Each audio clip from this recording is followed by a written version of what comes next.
Jim Pankey here. As you can see, that I got Roy Curry on the guitar, and that's really him. Y'all knew that. We're out and about this weekend. We had a couple of jobs to play over the past couple of days, and we've got one more tomorrow. We'll be at the Cousin Jake Memorial Bluegrass Festival. And y'all don't know who Cousin Jake is? I'm ashamed of you. Go look him up. Yep. And so, tell you a little about these instruments we're playing. I've got it's the one you've seen on a bunch of videos recently, or the last several videos I've posted. It's been this banjo. This is a Recording King M5, and it's made in the USA.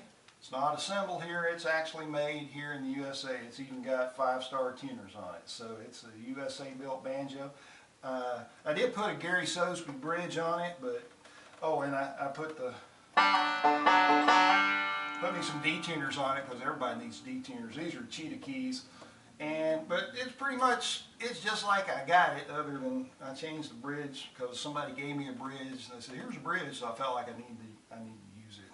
And then the cheetah keys, I bought those. And then Roy, what are you playing?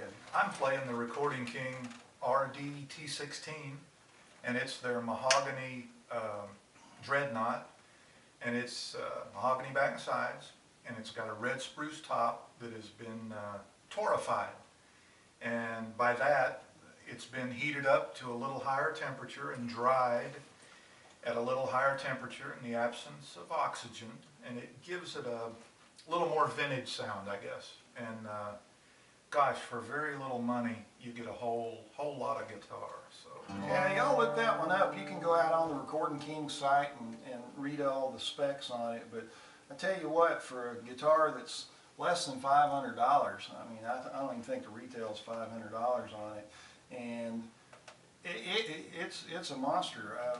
We used it yesterday and today. Roy, this was the primary guitar that he played on 2 things that we did. And, it's more than loud enough. And it comes with a bone saddle and nut.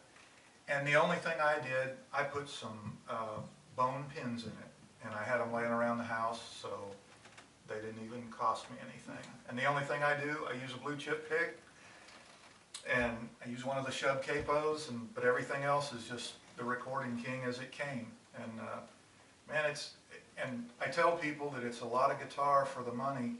You know, it's a good guitar, and it's a good guitar irregardless of the price. I mean, I know from playing with you all these years that you've had very expensive guitars that did not sound this good.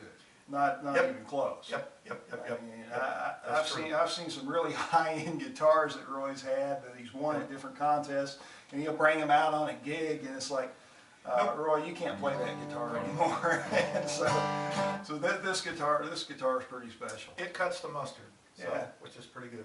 And so definitely check it out. Torrefication. Do you think it makes a difference? Well, it seems like it's not afraid, but so it's not terrified, but it's torrefied. That's and awesome. it is an RD T16, so you ought to go check them out.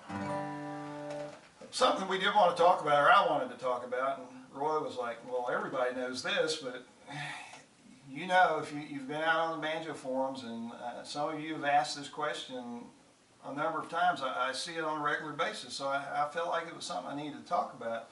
People are always asking, they're saying, do I really need to wear, I'm learning to play Scruggs-style, do I really need to wear these finger picks? I mean, they're uncomfortable, they hurt my fingers, I can't feel the strings, they're just awkward, and I've been playing, you know, I grew up and I learned classical guitar, and I didn't use picks for that, or I may play fingerstyle on guitar, and I don't use picks for that. Well, why do I have to do it with a banjo? Well, you know, I guess if you really wanted to get down to it, no, you don't have to use the picks. I mean, that's totally up to you. So I'm going to take them off and play a little bit, and I'm going to put them back on, and we'll talk a little more about them. But and I give you a couple of tips on picks. But playing without the picks. So we'll do that song again, a little bit of Fireball Mail. I'll play through it, and then Roy's going to come in and play guitar, and he's not going to try to drown me out. He's probably going to lay back so you can at least hear what I'm doing, because he knows I'm going to be sloppy without my picks on, so. But I'll do the best I can. So here we go.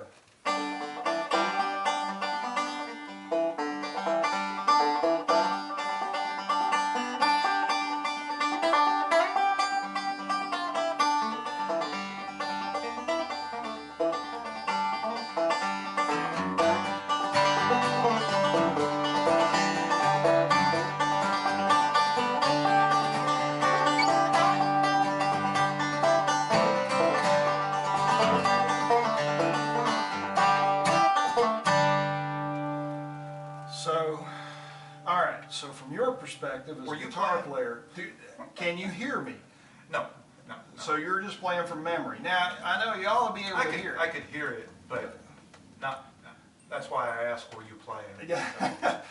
and I could tell he was really laying back to be able to hear what I was doing. So by me not having picks, it affects what he does on guitar, because now he's got to lay back and try to. Well, he's going to be distracted by trying to hear me.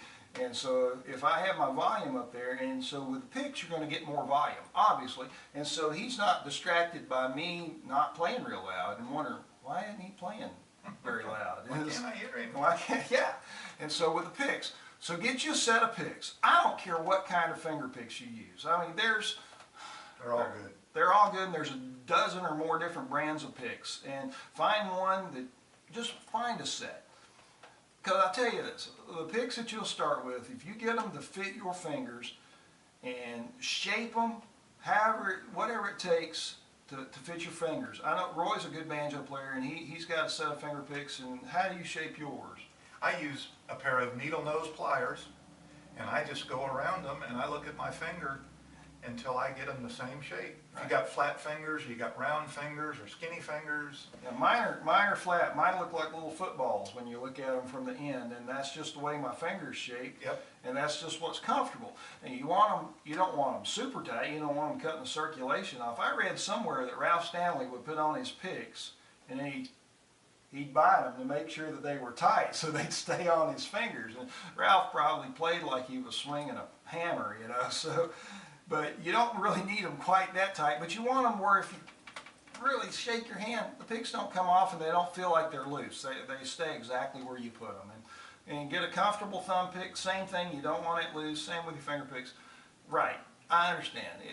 You do lose some tactile sensation, but if you'll use them, you'll get it back. They'll become an extension of your finger, and it's just a matter of leaving them on your hand a while.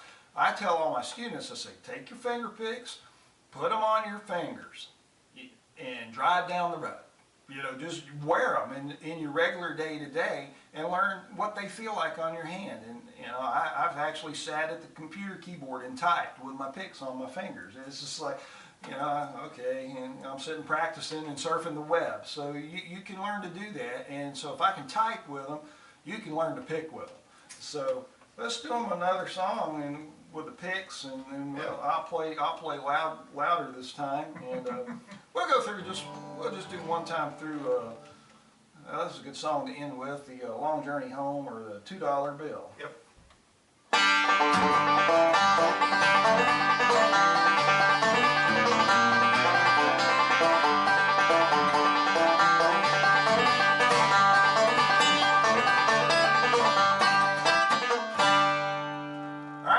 Next time, be sure to subscribe, check out Recording King, check out Roy Curry's channel on the YouTube. You can find him, just type his name, he comes up, he's everywhere, just like Santa Claus. All right, we'll see y'all next time.